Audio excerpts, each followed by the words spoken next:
Hey Jérémy, Quoi? je regarde ça là, le scénario pour la vidéo sur le gouvernement de James Murray. Mhm. Il y a beaucoup de contenu, hein? Mais ça. Ça va être difficile à tout assimiler. T'as pognes-tu?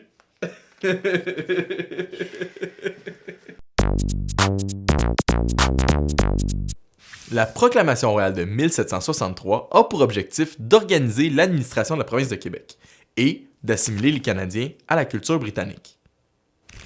En d'autres mots, le roi de Grande-Bretagne souhaite que les Canadiens adoptent les coutumes, les valeurs, la langue et la religion des Britanniques.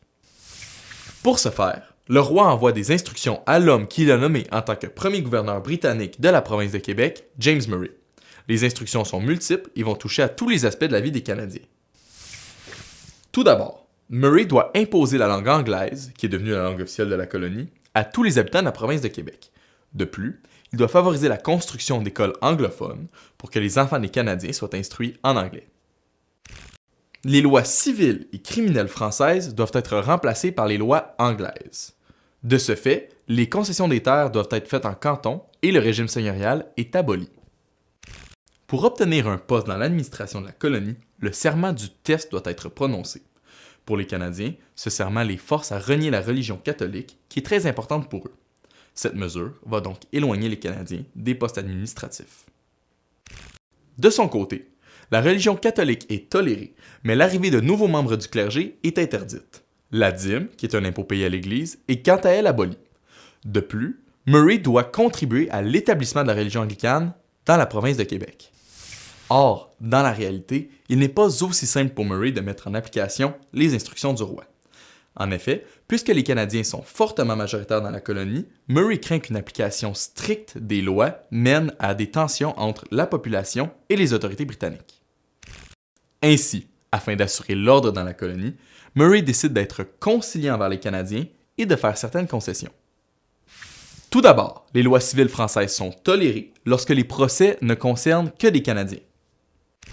Murray va aussi permettre à certains Canadiens d'accéder à des postes administratifs sans avoir prêté le serment du test.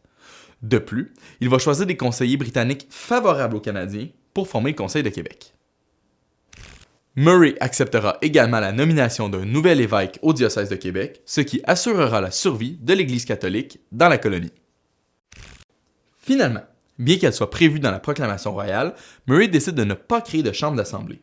Il veut ainsi éviter que les catholiques, qui forment la majorité de la population, s'en voient refuser l'accès en vertu des lois britanniques. Cette attitude du gouverneur plaît aux Canadiens, mais déplaît à certains Britanniques de la province de Québec. Ces Britanniques, qui forment le British Party, enverront des pétitions au roi pour contester les concessions faites par Murray. Ceci mènera au renvoi de James Murray en 1766. Si tu veux en savoir plus sur le gouvernement de James Murray ou sur le régime britannique, tu peux visiter notre bibliothèque virtuelle et tu peux t'abonner à notre chaîne YouTube. Je t'invite également à nous suivre sur les réseaux sociaux. La proclamation royale de 1763 a pour objectif d'organiser l'administration de la province de Québec.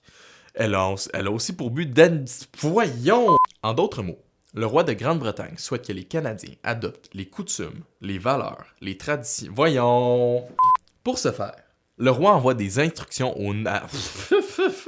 De ce fait, la distribution des terres en régime seigneurial doit être abolie. Remix!